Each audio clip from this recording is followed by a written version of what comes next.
मन पर विजय, असली युद्ध भीतर है। कल्पना कीजिए, कुरुक्षेत्र का मैदान फिर से हमारे सामने है। शंख बज चुके हैं, रथों के पहिए धरती को कंपा रहे हैं। और अर्जुन, वो अभी भी खड़ा है, पर इस बार उसके चेहरे पर पहले जैसा भय नहीं, बल्कि एक नया प्रश्न है। वो श्री कृष्ण से पूछता है, हे माधव, मैंने ज्ञान सुन लिया, कर्म का रहस्य समझ लिया, पर मेरा मन ये स्थिर क्यों नहीं रहता? ये कभी उत्साह से भर जाता है, कभी निराशा में डूब जाता है, कभी भक्ति करता है, कभी भटक जाता है। हे कृष्ण, इस चंचल मन को कैसे वश में करूं?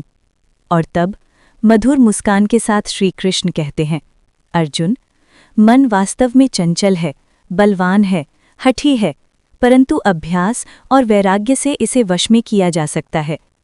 सुनने वाले मित्रों, ध्यान से सुनिए, ये बात केवल अर्जुन के लिए नहीं थी, ये हमारे लिए भी है। हम भी रोज एक युद्ध लड़ते हैं, पर वो युद्ध बाहर नहीं, भीतर है। जब सुबह अलार्म बजता है, मन कहता है थोड़ी देर और सो जाओ। जब हमें मेहनत करनी होती है, मन कहता है आज नहीं, कल से शुरू करेंगे। जब कोई हमें अपमानित करता है, मन कहता है जवाब दो, अभी दो। और जब जीवन कठिन हो जाता है, मन फुसफुसाता है, शायद तुमसे नहीं होगा। यही असली कुरुक्षेत्र है।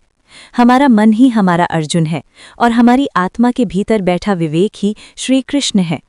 श्री कृष्ण आगे कहते हैं, जो मन को जीत लेता है, वो संसार को जीत लेता है। जिसका मन शांत है, उसके लिए सुख दुख समान है। जिसका मन स्थिर है, उसे कोई डिगा नहीं सकता। जरा सोचिए, कितनी बार हम परिस्थितियों से नहीं, अपने मन से हार जाते हैं। कितनी बार अवसर हमारे सामने होता है, पर डर हमें रोक देता है। कितनी बार हम योग्य होते हुए भी अपने ही विचारों से बंध जाते हैं। आज मैं आपको एक छोटी सी कहानी सुनाता हूँ। एक गांव में दो युवक रहते थे।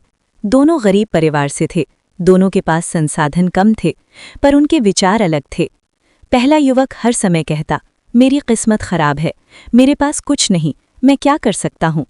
दूसरा युवक कहता, मेरे पास भले साधन कम है, पर मेरे पास प्रयास है, मेरे पास विश्वास है। साल बीत गए, पहला युवक वहीं रहा, वही शिकायतें, वही डर।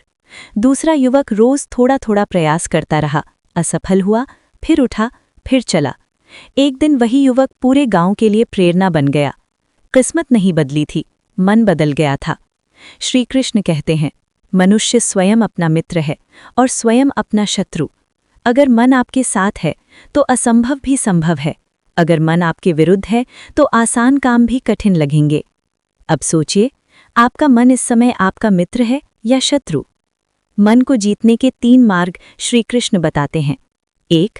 अभ्यास, रोज थोड़ा थोड़ा सुधार, रोज थोड़ा थोड़ा प्रयास, रोज थोड़ा थोड़ा संयम। 2. वैराग्य, हर चीज को दिल से मत लगाओ, जो चला गया उसे जाने दो, जो नहीं मिला उसके लिए मत रो। 3. ध्यान, दिन में कुछ पल स्वयं के साथ बैठो, शांत रहो, अपने विचारों को देखो, उनसे जुड़ो मत। मित्रों, आज की दुनिया में सबसे बड़ी शक्ति डिग्री नहीं है, पैसा नहीं है, संपर्क नहीं है। सबसे बड़ी शक्ति है स्थिर मन। जिसका मन शांत है, वो निर्णय सही लेता है। जिसका मन नियंत्रित है, वो भावनाओं में बहकर गलत कदम नहीं उठाता। अर्जुन ने जब मन को समझ लिया, तब वो फिर से गांडीव उठाता है, क्योंकि असली जीत दूसरों को हराने में नहीं, खुद को जीतने में है। आज आप भी अपने जीवन के अर्जुन हैं। आपके सामने भी चुनौतियां हैं, डर हैं, संशय हैं, पर आपके भीतर भी कृष्ण हैं, जो कह रहे हैं, डरो मत, तुम उससे कहीं अधिक शक्तिशाली हो जितना तुम सोचते हो। जब भी मन डगमगाए, याद रखिए, आप परिस्थिति नहीं है, आप परिस्थिति से बड़े हैं। आप असफलता नहीं है, आप उससे सीखने वाले योद्धा हैं। आप डर नहीं है, आप साहस हैं। आज से जब भी मन कहे नहीं होगा, आप भीतर से कहें मैं प्रयास करूंगा। जब मन कहे डर लग रहा है, आप कहें मैं फिर भी आगे बढ़ूंगा। जब मन कहे छोड़ दो, आप कहें एक बार और कोशिश। यही गीता का सार है। मन को साधो, जीवन साध जाएगा। और अंत में, अगर ये गीता उपदेश आपके जीवन में थोड़ी सी भी रोशनी लाया हो, तो वीडियो को लाइक ज़रूर करें, अपने मित्रों और परिवार के साथ शेयर करें, और ऐसे ही रोज़ गीता का ज्ञान सुनने के लिए चैनल को सब्सक्राइब करना ना भूलें। जय श्री कृष्ण।